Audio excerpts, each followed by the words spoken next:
This is the 2022 brand new vSeeBox V1 Pro package. Let's take a look at the vSeeBox V1 Pro. There are a few ports on the interface, but all you have to know is the power plug-in port, then the HDMI port, and then of course the Ethernet port if you want to hook up the direct internet connection from your router to the vSeeBox. We do suggest to connect with Ethernet if you want faster speeds, as the V1 Pro Ethernet LAN port supports up to 1000 megabits per second internet speed. Still, your Wi-Fi will work perfectly fine. Another thing that comes in the box is your HDMI port. That's how you hook it up to your TV. It basically runs from your vSeeBox directly to the HDMI port to your TV.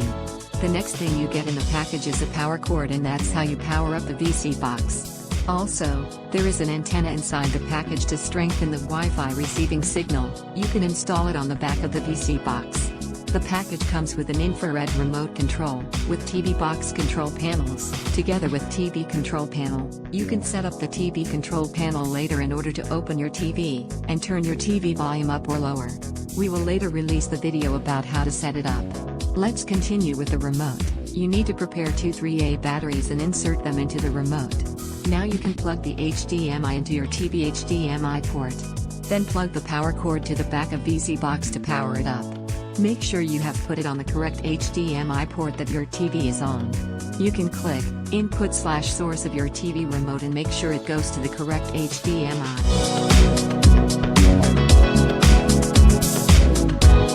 Please wait for the V1 Pro initialize and it will reach the basic setup page. Language of the V1 Pro is defaulted with English and United States style. You can adjust accordingly. Press right on your remote after you choose the language.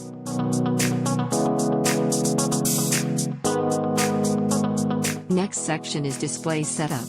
The display resolution options are various according to your TV or monitor. Of course, the higher resolution and higher refresh rate gives you better picture quality and streaming. Now you can adjust the screen ratio accordingly. Press the up or down on your remote to adjust the ratio to meet the full screen or up to your favorite one. Now you can choose the time zone you are in. This is a very important step, because the time zone will affect the EPG guide accuracy, so please choose the most accurate one before you go to the next step. The final step is network setup. There are two options for you to connect the vSeeBox to the internet. The first way is to connect to your Wi-Fi. Choose the Wi-Fi network and enter password if any, then you can go back to the network page and press right on your remote to finish setup. The second way is to connect with Ethernet hardwire, like we are now demonstrating. It will automatically detect, then you can press right on your remote to finish setup. There will be a pop-up window showing settings completed. Press OK to go to home page.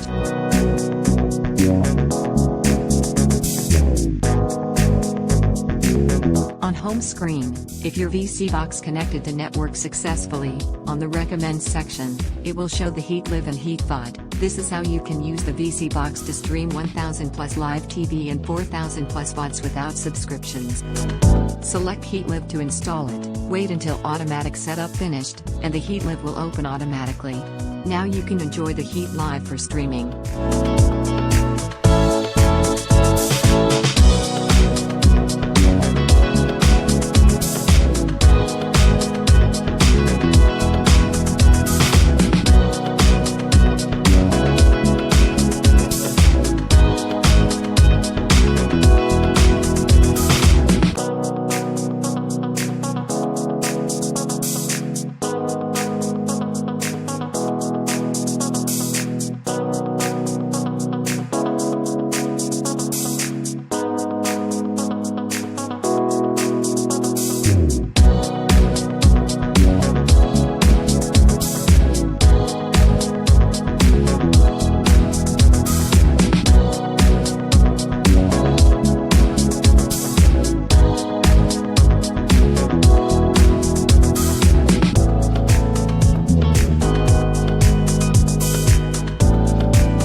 Select HeatVOD to install it, wait until setup finishes, and the HeatVOD will open, and you can enjoy the HeatVOD for movies and TV shows.